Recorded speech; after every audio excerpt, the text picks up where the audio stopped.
Welcome back to my channel knowledge ninja. Last video में हम लोगों ने एलएलसी रजिस्टर की थी फ्लोरिडा के अंदर।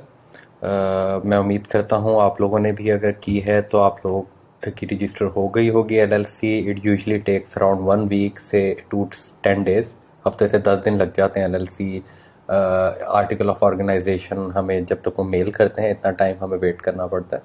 तो वंस आपके आर्टिकल्स ऑफ ऑर्गेनाइजेशन आ गई है तो नेक्स्ट स्टेप अब जो हमारा है वो है कि हमने ईआईएन इशू करवाना है आईआरएस से। आज हम ईआईएन के लिए अप्लाई करेंगे। स्टेप बाय स्टेप मैं आपको सारा तरीका सिखाऊंगा, आप लोगों ने बस उसको फॉलो करना है। इंशाल्लाह आप भी अपना ईआईएन इशू करवा लेंगे। सबसे पहले मैं थोड़ा सा आपको बता दूं ईआईएन है क्या। EIN stands for employer identification number. इसको एक और नाम भी दिया जाता है, वो है FEIN, federal employer identification number. होता क्या है ये एक तरह से आपकी कंपनी की शनाख्त है, उसकी आइडेंटिटी है। जैसे पाकिस्तान में हर शख्स को एक CNIC नंबर अलॉट होता है, वो उसकी शनाख्ती नंबर है, ठीक है। इसी तरह से यूनाइटेड स्टेट्स के अंदर हर इंडिविजुअल को एक SSN नंबर दिया जाता है, सोशल सिक्योरिटी नंबर उसे कहते हैं। और सिमिलरली जो कंपनीज होती हैं, बिजनेस एंटिटीज़ होती हैं, जैसे हमारी LLC है, इसको एक नंबर अलॉट किया जाएगा जिसको EIN कहेंगे या FEIN कहेंगे। 9 डिजिट्स का वो नंबर होगा और वो नंबर बेसिकली हमारी कंपनी की शनाख्त होगी, ठीक है। ये नंबर कौन इशू करता है? ये नंबर IRS इशू करता है, internal revenue services of United states. ये एक फेडरल इदारा है, ठीक है। और ये हमें ये EIN नंबर इशू करके देगा। अब हम EIN के लिए अप्लाई कैसे करते हैं? EIN के लिए जो यूनाइटेड स्टेट्स के रेजिडेंट्स हैं, वहाँ के लोकल्स हैं, वो डायरेक्ट ऑनलाइन भी अप्लाई कर सकते हैं IRS की वेबसाइट पे जाके। अनफॉर्चुनेटली हम नहीं कर सकते क्योंकि हमारे पास ना SSN है ना हमारे पास ITIN है, ठीक है। हमारे पास 2 ऑप्शंस बचते हैं। नंबर 1 ऑप्शन है कि हम ई-फैक्स कर दें, उनका SS4 फॉर्म होता है वो फिल करें और उनको फैक्स कर दें। नंबर 2 ऑप्शन है कि हम वो फॉर्म डाउनलोड करें, उसको फिल करें और उन्हें कुरियर कर दें, मेल कर दें, ठीक है। हम सेकंड ऑप्शन पे नहीं जाते कुरियर वाला, क्योंकि it's a very time taking process. आपको महीना 2 महीना वेट करना पड़ सकता है। जब उनको कुरियर पहुंचेगा वो उसको चेक करेंगे, फिर आपको नंबर अलॉट करेंगे, तो बहुत टाइम लगता है। इसलिए बेहतर होता है कि हम सेकंड ऑप्शन पे जाएं, जो कि है कि हम ई-फैक्स कर दें उनको। हम फॉर्म डाउनलोड करेंगे, उसको फिल करेंगे, उन्हें फैक्स कर देंगे। फैक्स की हम कोई सर्विस ऑनलाइन काफ़ी सारी सर्विसेज हैं, ई-फैक्स है, फैक्स प्लस है। हम उनकी सर्विस ले लेंगे, $5-6 वो हमसे चार्ज करेंगे मंथली।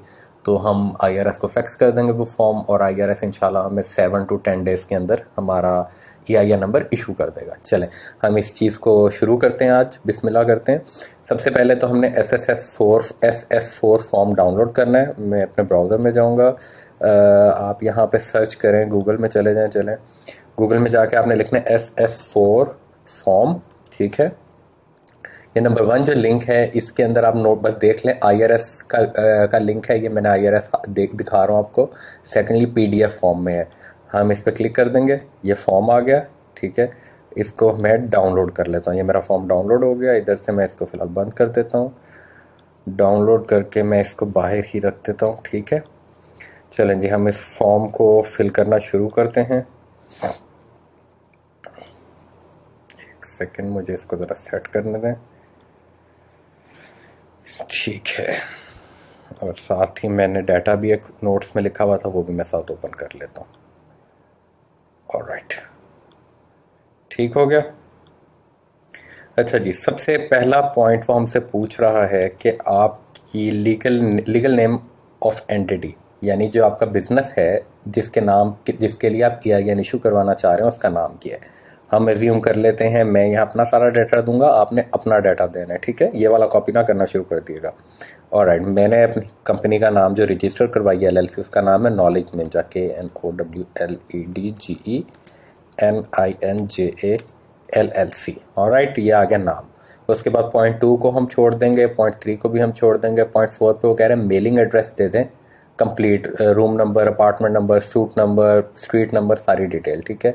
मैं यहाँ से कॉपी कर लेता हूँ अपना डाटा, एक सेकेंड। ये वो सूट नंबर है जो हमने फर्स्ट वीडियो के अंदर इस सीरीज़ की अपना बिजनेस एड्रेस परचेज़ किया था, वहाँ से मेलिंग एड्रेस ये वो है। अगर आपको बिजनेस एड्रेस नहीं बाय करना आता तो मेरी वो वीडियो देख लें, आपको आइडिया हो जाएगा। उसको भी हमने स्टेप बाय स्टेप फिल किया। ठीक हो गया। ये मैंने अपना बिजनेस एड्रेस यहाँ पे डाल दिया। सेकंड वो मुझसे पूछा, उसके बाद 5A को हम छोड़ देंगे, हम 4B पे आ जाते हैं। 4B में वो कह रहे हैं city, state and zip code, वो भी हमें साथ मिला था। सिटी मुझे मिली थी पेंसिकोला, फ्लोरिडा, यूएसए। ठीक है, यूएसए को हम छोड़ देते हैं। कंट्री नहीं वो मुझसे पूछ रहा, सिटी पूछ रहा है और स्टेट पूछ रहा है। कॉपी एंड यहाँ पे मैंने पेस्ट कर दिया। थर्ड चीज़ उसने मेरे से जिप कोड मांगा हुआ है, जिप कोड उसने हमें दिया था 33702। ठीक है, वो भी मैं यहाँ लिख दूंगा 33702। ऑलराइट। अच्छा, उसके बाद वो मुझसे पूछा काउंटी एंड स्टेट। स्टेट तो फ्लोरिडा ही है, मुझे पता है। काउंटी क्या होती है? काउंटी यूनाइटेड स्टेट्स में म्यूनिसिपल्स को कहते हैं। उन्होंने एक शहर को मज़ीद छोटे हिस्सों में डिवाइड किया होता है। बड़े शहरों की यूजली 2 से 3 काउंटीज़ भी होती हैं, जैसे मायामी है या इस तरह के जो मेजर सिटीज़ हैं उनकी, लेकिन छोटे शहरों में यूजली एक ही काउंटी होती है। काउंटी आपने अपनी कैसे पता करनी है? बहुत सिंपल है।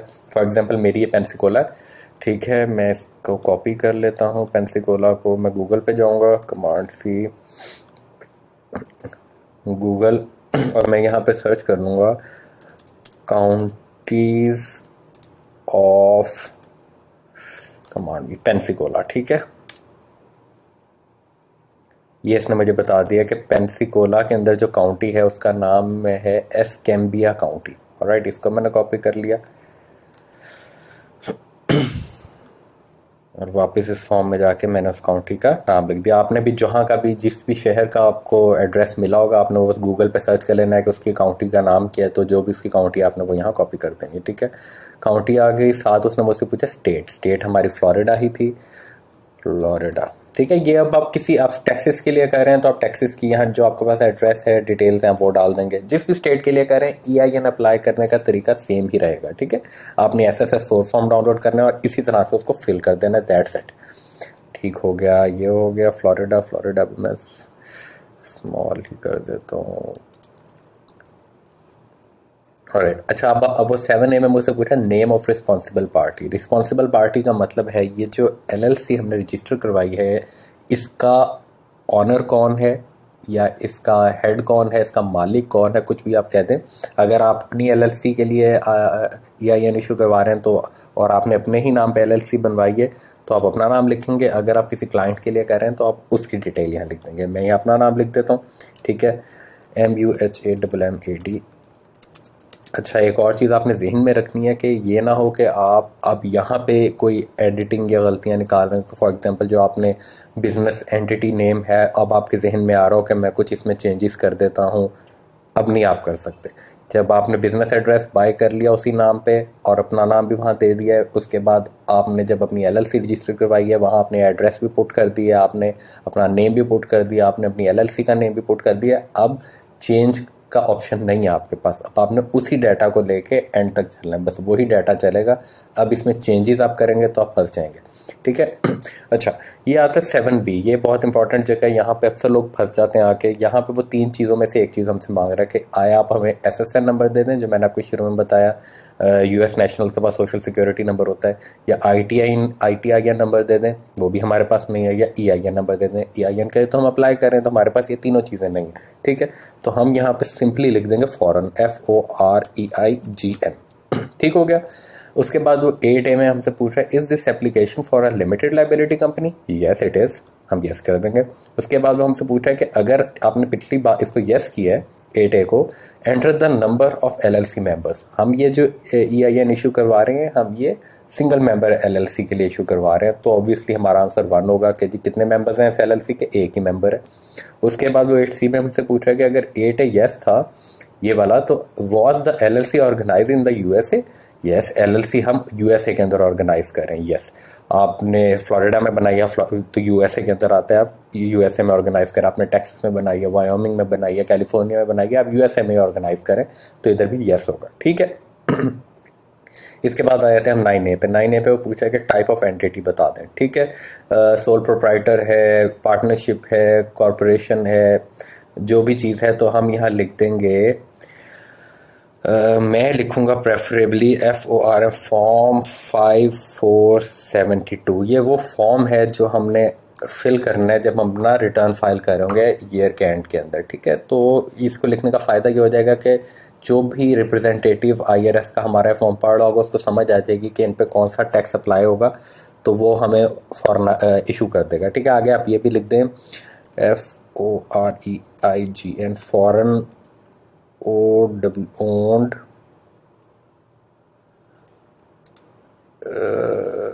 USDRE।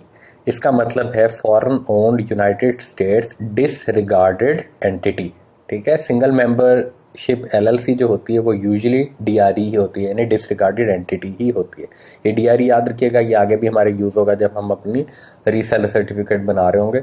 तो हमारी सिंगल मेंबर LLC है वो यूजुअली DRE के कैटेगरी में फॉल करी होती है। ठीक है, हम यहाँ ये लिख देंगे। उसके बाद आगे आ जाए, वो पूछ रहा है कि अगर कॉरपोरेशन है, नहीं जी ये हमारे पे अप्लाई नहीं होता। अच्छा, ये नंबर 10 रीज़न फॉर अप्लाइंग, हम क्यों अप्लाई कर रहे हैं इसके लिए। नंबर 1 है स्टार्टेड अ न्यू बिजनेस, यही हमारे लिए सूट करता है। We are starting a new business. ठीक है, वो आगे कह रहे हैं टाइप भी बता देंगे क्या है बिजनेस टाइप, तो हम यहाँ लिख देंगे ई-कॉमर्स। ठीक है, उसके बाद हम आ जाएंगे 11 पे। वो पूछ रहा है कि डेट बिजनेस स्टार्टेड और एक्वायर्ड। ठीक है, वो हमसे पूछ रहा है कि किस डेट को आपने बिजनेस स्टार्ट किया था या एक्वायर किया था। अब ये डेट हमें कहाँ से पता लगेगी, जब आपका आर्टिकल ऑफ ऑर्गेनाइजेशन आपको मिला है। अभी जब आपने LLC रजिस्टर करवाई है तो आपके पास आपका आर्टिकल ऑफ ऑर्गेनाइजेशन आया होगा, राइट। उसके टॉप राइट के ऊपर लिखा होगा, मैं आपको दिखा भी देता हूँ, ये पड़ा हुआ है आर्टिकल ऑफ ऑर्गेनाइजेशन। ठीक है, इस तरह का आपका आर्टिकल ऑफ ऑर्गेनाइजेशन आपको मिला होगा। ठीक है, इसके टॉप पे ये देख रहे हैं आप, यहाँ डेट आपकी लिखी हुई, ये लिखी April 1, 2010। ठीक है, ये मैंने कोई रैंडम नेट से उठाया सिर्फ आप लोगों को दिखाने के लिए। तो हम ये डेट जो आपको यहाँ पे डेट दी होगी, आपने वो डेट वहाँ लिख देनी है। ठीक है, April 1, 2010। ऑलराइट, तो यहाँ पे हम लिख देंगे। अच्छा, यहाँ आप बस ये ध्यान में रखिएगा, हमने पैटर्न वही फॉलो करना है जो उसने पूछा हुआ। उसने पहले मंथ पूछा है, कॉमा, फिर डे पूछा है, फिर कॉमा, फिर ईयर पूछा है। तो हम इसी पैटर्न में लिखेंगे। पहले मंथ आ जाएगा अप्रैल, डे आ गया 10th और ईयर आ गया 2022। मैं सिर्फ एग्जांपल के लिए आपको दे रहा हूँ, आपने अपनी एग्जैक्ट डेट लिखनी है। ठीक है, closing month of accounting year 12 point. अच्छा, ये इंपॉर्टेंट पॉइंट है, ये आपने चेक भी कर लेना है। लेकिन 90% जो यूनाइटेड स्टेट्स में LLCs हैं उनका जो अकाउंटिंग ईयर है वो दिसंबर में ही एंड होता है। ठीक है, टेक्सास का भी, फ्लोरिडा का भी, स्टिल आप लोगों ने अपनी एक दफ़ा तसल्ली कर लेनी है। यहाँ पे दिसंबर आएगा क्योंकि मैं फ्लोरिडा का बना रहा हूँ, दिसंबर। ठीक हो गया। उसके बाद ये 13 में हमसे पूछा highest number of employees expected in 12 months, enter 0 if none. हाँ, हमने कोई एक्सपेक्ट नहीं करे तो विल पुट 0 हेयर, हमने तो कोई एम्प्लॉय रखना ही नहीं है, सच 0। ठीक है, उसके बाद if you expect your employment tax liability, नहीं ये हम पे अप्लाई नहीं होता। 14 पॉइंट को भी छोड़ देंगे। 15 पॉइंट फर्स्ट डेट वेजेस, नहीं हमें एम्प्लॉयज़ ही नहीं रखने तो वेजेस भी हम पे अप्लाई नहीं होती, इग्नोर इसको कर देंगे आप। पॉइंट 16 पे आ जाएं। Check one box that best describes the principal activity of your business. आपने यहाँ अपनी एक्टिविटी प्रिंसिपल बतानी है। इनमें से हम पे कोई चीज़ अप्लाई नहीं होती, हम यहाँ अदर करेंगे और इधर भी ई-कॉमर्स से लिख देंगे, ERC। ठीक है, उसके बाद वो पूछा है indicate principal line of merchandise sold, specific construction work done, products produced और सर्विसेज प्रोवाइडेड।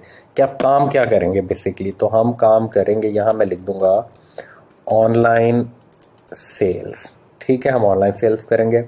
18 में वो पूछ रहे हैं has the applicant entity shown on line 1। Line 1 में अपनी अपनी कंपनी का नाम लिखा था। ठीक है, वो पूछ रहे हैं कि जो एंटिटी है जो लाइन 1 में आपने लिखी, हैज़ एवर अप्लाइड फॉर और रिसीव्ड एन EIN, उसने कभी पहले अप्लाई किया था EIN के लिए, या उसको पहले कभी रिसीव हुआ? नहीं जी, हम तो पहली दफ़ा कर रहे हैं, तो आप यहाँ नो कर देंगे।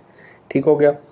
उसके बाद हमसे पूछ रहे हैं थर्ड पार्टी डेजिग्नी, ये यूजुअली उन लोगों के लिए होता है जो खुद नहीं अप्लाई कर रहे होते और किसी थर्ड बंदे से करवा रहे होते हैं, तो उसको अपनी डिटेल यहाँ देनी होती है। लेकिन हम प्रेफर करेंगे खुद ही अप्लाई करें, तो इसको हम छोड़ देंगे दोनों को।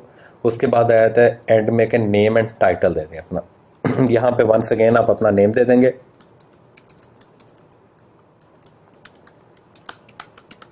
ठीक है, टाइटल वो मांग रहा है हाँ, मैं ऑनर होऊंगा इस LLC का, तो मैं यहाँ लिख दूंगा मैनेजिंग मेंबर। आप ऑनर लिख सकते हैं, CEO लिख सकते हैं, जो भी आप लिखना चाहें, वो इशू नहीं है। मैं मैनेजिंग मेंबर लिख रहा हूँ, मैनेजिंग मेंबर का मतलब भी हेड ही होता है। ठीक है, अगर आप वर्चुअल असिस्टेंट भी हैं तब भी आपने अपने जो क्लाइंट है उसी का नाम लिखना है जिसकी LLC आप बना रहे हैं, जिसकी LLC के ऊपर आप EIN इशू करवा रहे हैं। ठीक है, अपना नाम ना यहाँ लिख दिएगा। और इन दी एंड यहाँ पे वो टेलीफोन नंबर मांग रहा है। आप प्रेफर करें कि अगर आपको यूनाइटेड स्टेट्स का नंबर है तो वो यहाँ दे दें, मैटर नहीं करता नंबर यहाँ पे, ना उन्होंने आपको कॉल करनी है ना कोई ऐसी चीज़, तो नंबर इशू नहीं है। अगर आप पाकिस्तान का नंबर भी देना चाहते हैं तो भी कोई फ़र्क नहीं पड़ता यहाँ पे, क्योंकि आपने ऊपर बता दिया उन्हें कि it's a foreign owned US disregarded entity. Foreign owned आपने बता दिया तो उन्हें पता है आप फॉरेनर हैं, तो आपका नंबर बाहर का ही होगा, 092 300 12345। ठीक है, मैं कोई रैंडम बस ये नंबर मैंने डाल दिया। ठीक है, उसके बाद ये एक इम्पॉर्टेंट चीज़ है, एप्लीकेंट फैक्स नंबर। ठीक है, ये ज़रूरी है। ये नंबर हमारे पास कहाँ से आएगा, हम जो भी अभी फैक्स की ऑनलाइन सर्विस डाउनलोड करेंगे, मैंने जैसे बताया फैक्स प्लस है, ई फैक्स है, जब हम उनकी सर्विस बाय करेंगे तो वो हम एक फैक्स नंबर अलॉट कर देंगे। ठीक है, वो फैक्स हम यहाँ लिख देंगे ताकि जब IRS हमारा ये फॉर्म देख ले तो उसके बाद जब उन्होंने हमें रिप्लाई करना है, यानी हमें IRS number EIN number issue करके हमें सेंड करना है, तो वो इस फैक्स के ऊपर ही वापस भेजेंगे। ठीक है, हमने अब 3 चीज़ें इसके अंदर रह गई हैं जो हमने फिल करनी है। एक, हमने वो फैक्स का नंबर इशू करवा के यहाँ डालना है। सेकंड नंबर पे हमने यहाँ अपना सिग्नेचर पुट करना है, और थर्ड नंबर पे हमने यहाँ डेट डालनी है। ठीक है, फिलहाल मैं इसको सेव कर देता हूँ और मैं आपको दिखाता हूँ कि आपने इसके ऊपर सिग्नेचर कैसे डालना है। इसको हम फाइनल कर लेते हैं एक दफ़ा। ठीक हो गया। हम चले जाते हैं गूगल पे, यहाँ पे हम लिखेंगे PDF एडिटर। ठीक है, बहुत सारे अच्छे अच्छे ऑप्शंस हैं हमारे पास। ये एक सजदा है, आई लाइक देयर सर्विसेज, आप इनको ओपन कर लें। ठीक है, उसके बाद यहाँ से वो हमसे कह रहा है कि अपलोड कर दें फाइल हमने ये डेस्कटॉप पे रखी हुई थी, इसको हमने अपलोड कर दिया इधर। ठीक है, ये अपलोड हो गई, ये देखिए। ठीक है, जैसे जैसे हमने फिल किया था वैसे ही फिल्ड है और ये अपलोड हो गई। यहाँ हमें सिग्नेचर चाहिए, मैं टॉप पे जाऊँगा, ये इन्होंने सिग्नेचर का ऑप्शन दिया, फिर साइन का आप ऑप्शन देंगे। ठीक है, आपने न्यू सिग्नेचर को दबाना है। ठीक है, आपके पास 3-4 ऑप्शन है। नंबर 1 है कि आप यहाँ नेम टाइप कर दें अपना, वो खुद ही आपको डिफरेंट सिग्नेचर्स बना देगा। ठीक है, ये देखें, इनमें से मैं कोई भी चूज़ कर सकता हूँ। आप ड्रॉ कर सकते हैं, आप इस पर क्लिक करेंगे, आप अपनी मर्ज़ी से ड्रॉ कर सकते हैं जो भी आपने करना है। ठीक है, आप अपलोड करना चाहते हैं तो आपने अपने पहले किसी पेज के ऊपर PNG फॉर्मेट पे साइन करके आप उसको PNG में सॉफ्ट कॉपी में कन्वर्ट करके अपने डेस्कटॉप अपने कंप्यूटर में रख लें, वो आप अपलोड कर लें, या आप कैमरे से पिक्चर ले सकते हैं अपने सिग्नेचर की। मैं यहाँ फ़िलहाल टाइप प्रेफर करूँगा, बस यहीं से मैं उठा लेता हूँ। दिस सीम्स नाइस, या वो पहले वाला भी अच्छा है, बस ये मैंने कॉपी कर लिया। अब मैं जाता हूँ नीचे नीचे नीचे, ये यहाँ सिग्नेचर के करीब मैंने अपना क्लिक कर दिया, इसको मैं थोड़ा सा एडजस्ट कर लेता हूँ। ठीक हो गया, ये आ गया मेरे सिग्नेचर। इसके बाद यहाँ पे मैंने लिख देनी है डेट के लिए भी मुझे ऊपर जाकर टेक्स्ट पे क्लिक करना है। यहाँ पे आए, यहाँ पे मैंने इधर क्लिक किया, डेट हमने डाल देनी है जो भी डेट है जिस दिन आप अप्लाई कर रहे हैं। Today is 25 and 9th month है और 2022 है। ऑलराइट, ये हो गया। उसके बाद हमने इसको कर देना है अप्लाई चेंजेस, सेव कर देना है इसको एंड डाउनलोड। ये डाउनलोड हो गया। ओके, क्लोज,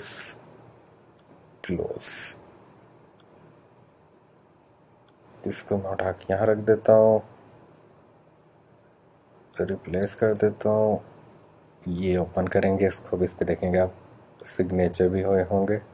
ये देखें, ये सिग्नेचर भी आ गए और ये डेट भी आ गया। वही चीज़ हमारी रह गई है फैक्स नंबर। ठीक है, पहले तो मैं आपको ये बता दूं कि हमने फैक्स करना किस नंबर पे है, वो नंबर मैं डिस्क्रिप्शन में भी दे दूंगा, लेकिन फैक्स नंबर जो IRS का है वो है 8556416935। ये नंबर है। आप ये वीडियो सेव कर लें ताकि जब भी आपने बाद में EIN इशू करवाना है तो इसी को वीडियो को ओपन कर लिएगा, स्टेप बाय स्टेप पॉज करके आप साथ साथ फिल कर लिएगा ताकि गलती कोई ना हो। ये हमारा फैक्स नंबर होगा जिसके जो IRS का एक्चुअली फैक्स नंबर है। ये यहाँ पे लिख देता हूँ, चलें याद रहेगा आप लोगों को। IRS फैक्स नंबर ये है, यहाँ पे हमने इसको सेंड करना है। अब आपको मैं दिल से ये भी बता देता हूँ कि आप किन की सर्विस ले सकते हैं, फैक्स करना कैसे आपने, थोड़ा सा मैं आपको बता दूँ। कोई रॉकेट साइंस नहीं है, सिंपल सी चीज़ है। नहीं खोल लेते हैं। यहाँ पे हम लिखेंगे गूगल ओपन करके, इफेक्ट्स है। इफेक्ट्स का की मैंने बहुत तारीफ सुनी हुई है। ठीक है, मैंने खुद जब बनाया अपने लिए, अपने क्लाइंट्स के लिए, तो मैं यूजली इफेक्ट्स प्लस यूज़ करता हूँ। इफेक्ट्स भी देख लेते हैं। इफेक्ट्स की मुझे लगता है प्राइसेस हाई होनी है जी। ये आ गया इफेक्ट्स। इसकी हम प्राइसिंग ज़रा चेक कर लेते हैं।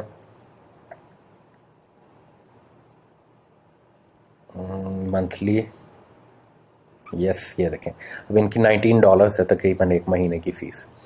तो इतने पैसे मेरा निकाल, अगर आप करना चाहते हैं, बहुत अच्छी सर्विस मैंने सुनी है, बड़ी प्रोफेशनल सर्विस है। लेकिन हमें क्या करना है, हमें थोड़ी यूजुअली फैक्सेस करनी है। हमें सिर्फ एक फैक्स भेजनी है और हमें एक ही फैक्स वापस आनी है, रिसीव करनी है।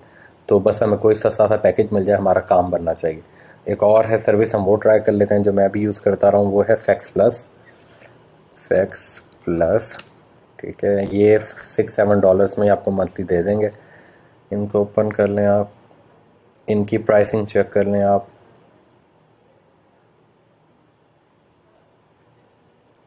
हाँ, ये देखें, अब इनकी ये अच्छा है पैकेज। ये पहला फ्री वाले के अंदर, हाँ, फ्री वाले में हम फैक्स रिसीव नहीं कर सकते, इसलिए फ्री वाला हमारे काम का नहीं है। हमने रिसीव भी करनी है और सेंड भी करनी है। 100 पेजेस हम सेंड कर सकते हैं, ज़बरदस्त है। हमने तो 1-2 पेजेस सेंड करने। तो ये आ गया बेसिक पैकेज, $6 के अंदर ये पैकेज है, ठीक है। और इसके अंदर हम फैक्स सेंड भी कर सकते हैं, फैक्स रिसीव भी कर सकते हैं। आप इस बेसिक पैकेज के लिए साइन इन कर लेंगे अपने आप को, ठीक है। गेट बेसिक करके साइन इन करेंगे, वो आपसे आपका कार्ड मांगेगा, अपना डेबिट कार्ड दे दिएगा, वो आपके $6 चार्ज कर लेगा। आपको एक नंबर, फैक्स नंबर अलॉट कर देगा। वो फैक्स नंबर 8 डिजिट, जिस तरह से यूएस का नंबर होता है, वो आपको अलॉट कर देगा। जैसे ये नंबर है 3 डिजिट्स, फिर 3 डिजिट्स, फिर 4 डिजिट्स। यूएसए के सारे नंबर्स भी ऐसे ही होते हैं, फैक्सेस भी ऐसी होती हैं, ठीक है। वो आपको नंबर अलॉट कर देगा। आपने जो भी आपका नंबर अलॉट हो जाएगा, उस नंबर को अपने फॉर्म पे जाके लिख देना है, ठीक है। फॉर्म पे लिखने के बाद आपने यहाँ के लॉगिन करना है। लॉगिन करने के बाद जो उन्होंने लॉगिन आपको प्रोवाइड किया होगा, वहाँ वो आपको कहेगा कि अपना फॉर्म अपलोड कर दे। फॉर्म अपलोड करिएगा। फॉर्म अपलोड करने के बाद वो कहेगा किसको सेंड करना है, ये नंबर दे दिएगा, और अल्लाह खैर से अल्लाह वो आपको फैक्स सेंड कर देगा। अच्छा, अब इसके अंदर मैं एक और चीज़ बता दूँ आपको, मैं कंप्लीट ही कर दूँ आपको। इस फॉर्म के अंदर आपने अपना फैक्स नंबर डालना है। फॉर एग्जांपल मुझे फैक्स नंबर मिला है 727, एक मिनट,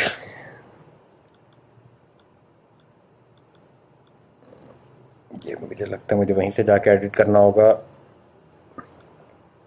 आप इसमें अपना फैक्स नंबर डाल देंगे, अलबत्ता जब आपने फैक्स नंबर डालना है, ठीक है। फैक्स नंबर इसमें जब पुट आपने डाल दिया, अगर हम कहते हैं आप लोग, तो मैं सईदा में ही जाके कर देता हूँ आप लोगों को।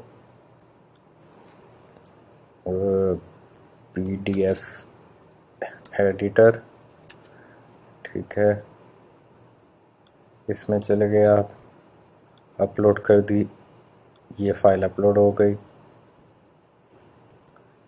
ठीक है।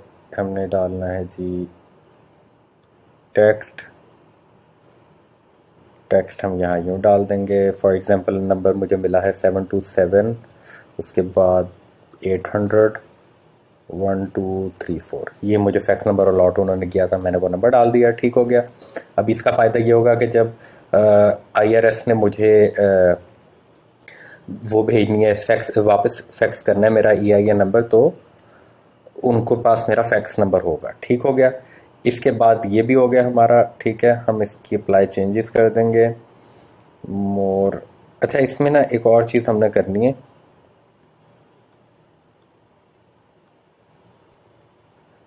फ़िलहाल तो ये हम सेव कर लेते हैं, ठीक हो गया। डाउनलोड, ओके, ठीक हो गया। अच्छा, यहाँ पे ना एक और चीज़ आप लोगों ने करनी है जो ज़रूरी है, जो कि मेरा ख़्याल है एक अच्छी चीज़ होगी इस टाइम पे, कि आप अगर वो कर लेते हैं तो चांसेस बहुत बढ़ जाएंगे कि हमारा किसी वजह से भी रिजेक्ट नहीं होगा फॉर्म, ठीक है। इसी में आप चले जाइए सईदा के अंदर ही। आपने क्या करना है, ये जो आपका डॉक्यूमेंट है, आर्टिकल्स ऑफ ऑर्गेनाइजेशन, ये इसके साथ मर्ज कर देना है, इसके साथ अटैच कर देना है। यानी जब आप उन्हें डॉक्यूमेंट जो सेंड करेंगे IRS को, उसमें नंबर 1 पेज ये होगा, नंबर 2 पेज ये होगा, और इसी के साथ आपका ये जो 3rd article of organisation page है, जो आपको मिला है आपकी स्टेट की तरफ से, वो भी आपने इसके अंदर अटैच कर देना थर्ड नंबर पे, ठीक है। यहाँ आ रहा है कंबाइन फाइल्स आ रहा है, आपने कंबाइन कर देनी है फाइल। वीडियो बहुत लंबी हो गई है लेकिन ये कोई रॉकेट साइंस नहीं, आपको ये चीज़ करनी आनी चाहिए, कुछ मुश्किल नहीं है, सब ऑनलाइन हो जाएगा। आपने ये डॉक्यूमेंट इसके साथ अटैच कर देना है, फिर आपकी ये फाइल तैयार हो गई है। यहाँ हमने कंप्लीट कर दिया सिग्नेचर, डेट, फैक्स नंबर, अपना नाम, अपना डेजिग्नेशन, ऊपर हमने सारा फॉर्म एग्जैक्ट फिल कर दिया, नीचे हम अपने आर्टिकल्स ऑफ ऑर्गेनाइजेशन भी हम लोगों ने लगा दिए, ठीक है। अब हमने बस ये फैक्स कर देना IRS को, और इसके बाद हमने 7 डेज वेट करना है। इंशाल्लाह अगर 7 डेज में उन्होंने हमें EIN इशू करके भेज दिया नंबर तो वेल एंड गुड है, अदरवाइज़ हम इन्हें कॉल करेंगे। नेक्स्ट वीडियो में एक छोटी सी बना दूंगा आप लोगों के लिए कि हमने उन्हें कॉल कैसे करनी है, किस नंबर पे करनी है, उनसे क्या बात करनी है और उन्हें क्या कहना है। तो मुझे पता है आप में से काफ़ी लोग घबराते हैं कॉल करने से, तो कोई मसले वाली बात नहीं है, मैं एग्जैक्ट आपको ट्रांसक्रिप्ट बता दूंगा आपने क्या उनसे बात करनी है। कोई रॉकेट साइंस नहीं है, कोई इशू नहीं है, तो आपका इंशाल्लाह मसला हल हो जाएगा। उसी टाइम वो आपको नंबर इशू कर देगा आपका ये फॉर्म देख के, और इवन हम उनसे कंफर्मेशन लेटर, जिसको 147C लेटर कहते हैं, वो भी मंगवा लेंगे ताकि हमारी तसल्ली हो जाए। ऑलराइट, तो इसके साथ ही हमारी वीडियो ख़त्म होती है। मैं उम्मीद करता हूँ ये वीडियो आपको बेनिफिशियल हो आपके लिए, और आपको समझ आ गया हो कि EIN के लिए अप्लाई कैसे करना है। कोई क्वेश्चन हो आप नीचे कमेंट में मुझसे पूछ सकते हैं, मैं कोशिश करूँगा आपको डेफिनेटली लाजमी रिप्लाई करूँ। इन दी एंड प्लीज़ मेरी वीडियो को लाइक और सब्सक्राइब कर दिएगा, मुझे भी इंकरेजमेंट मिलेगी ताकि मैं आपके लिए अगली भी अच्छी सी वीडियो बना सकूँ। बहुत शुक्रिया, दुआओं में याद रखिएगा, अपना ख्याल रखिएगा। अल्लाह हाफिज़।